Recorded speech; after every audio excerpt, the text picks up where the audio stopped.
You didn't feel insecure about texting Stuart Duncan? Like, no, it's just like, whatever. it's a good chance to meet him and I could use some help. Wait, here's what I want to ask you too. So Okay. when you got the gig with Lady A, Yeah. you were playing fiddle with Lady A or do you still do that ever or not really? No. Like, I mean, I would if it was like, if somebody asked me the other day, I was like, if it's a friend of mine, somebody I like, and like an opportunity that makes sense, like yeah. That's my criteria too. Like I get asked all the time and it's like, I'm not going out with you. Like it's not going to happen. I think Post Malone would have to ask me to come play fiddle. That would for get me. you back out. I think so. I KK think Johnson was playing fiddle with him during Spotify House. They could have asked you too. Could have been twin fiddles. Just put out that word, just like tag him in this and be like, Post. Let's go. Let's go. Here's my point. When you got that gig, there was some part that you were trying to learn that was a Stuart Duncan part. Yeah, how do you know about this? I've got an amazing research team.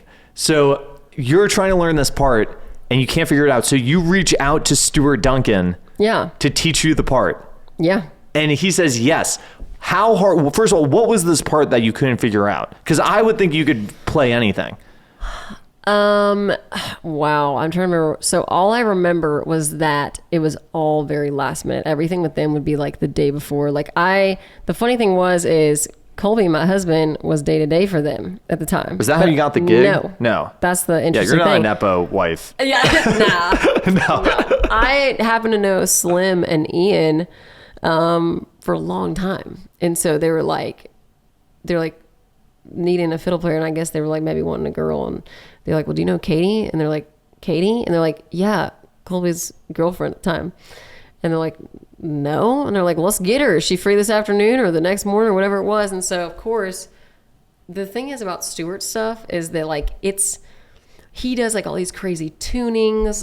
I mean, I don't do any of that. Like, and so, you know, some of it, like, and they're all in, like, A flat, you know, it's like, or F sharp. Like, nothing was super ideal key-wise. And so I'm just like, here we go. And, but I'm just a fan of saying yes and figuring it out. And so I learned those songs. And the only thing I have going for me with that is, like, I don't have perfect pitch.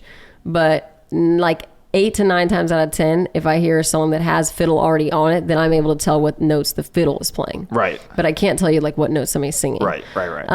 So, anyway, that kind of helped me. But I just did it the next day. We had, it was a song called Boots, I think it was called, and something else. And we did like a Spotify exclusive kind of video at some warehouse. So we did that. And then they called me back to do, it was last minute. They're like, hey, it's pre-recorded, but can you come and fake Stuart's part? I don't know if this is like, everybody knows this, or whatever, it doesn't really matter. Come fake Stuart's part on TV for I think it was ACMs.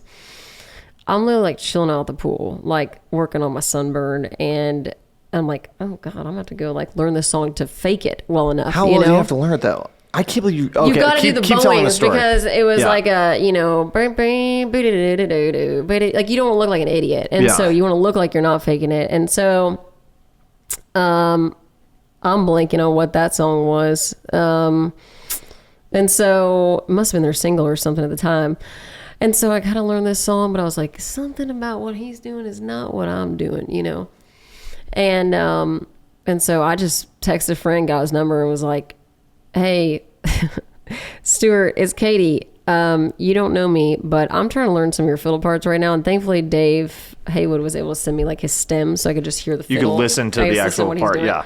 And so I'm like, I'm listening to you play, and I'm trying to do some things, because now, instead of just faking it, I was going to be doing Ellen and The Late Show and different shows with them. So now you actually had to play the part. Actually had to play. I'm like, we're done faking it. Now I got to, actually do it. And so he's like, yeah, I don't know what I can teach you, but yeah, come on out to the house. And then the funny thing was, then he texted me a video of my performance of faking his part. Like, send me the link, and was like, is this you playing or is this me? I'm like, I'm honored that you would think that that's me. I was like, that's you and that's just me, you know, doing my thing, just sawing away. And he's like, oh, okay, good to know. And he's like, good to know. I still got it. He's like, still, that's me. And so I went to his house, and I mean, he's awesome. He's just on like another level. He is such a chill, humble, incredible human being. And he just showed me some stuff, and I'm like, you know what? I might need to learn. There's a few things I definitely took away from that. Like, that's going to work. I'm glad to know that that's how you do it. But I'm like, I'm also going to adjust it and learn it the way that like my brain can handle, because you're on another level. This is what I was going to say is if I'm learning songs like for a gig, and sometimes like you probably experience this too, you're learning songs and the fiddle's buried in a mix and it's like you can't even hear what's happening, or it's like I'll fake it and I'll get it really close. I'll be like, that's fine. And sometimes I know it's not 100% right, but I'm like, nobody's going to know. Like, it's fine. The fans are not going to know. Right. Nobody's going to know. They're going to know. Nobody's going to know. They're going to know. They're going to know. But like, and then the other thing too is like, sometimes I'm insecure. Like, I would be insecure texting like Tom Bukovac being like, can you show me this part? Because I would be thinking he's going to think, what, you just can't learn my part? Right. Like, you can't learn it. But like, you didn't feel insecure about texting Stuart Duncan, or did you just want the opportunity to sit down with him?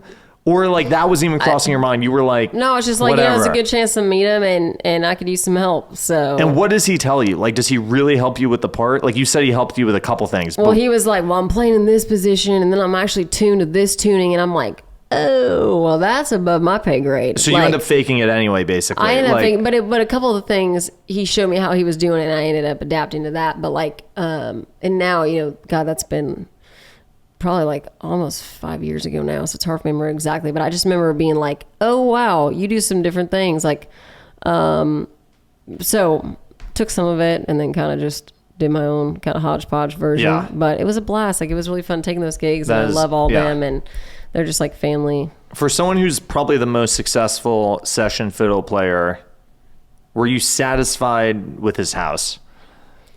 Is that what you want to know?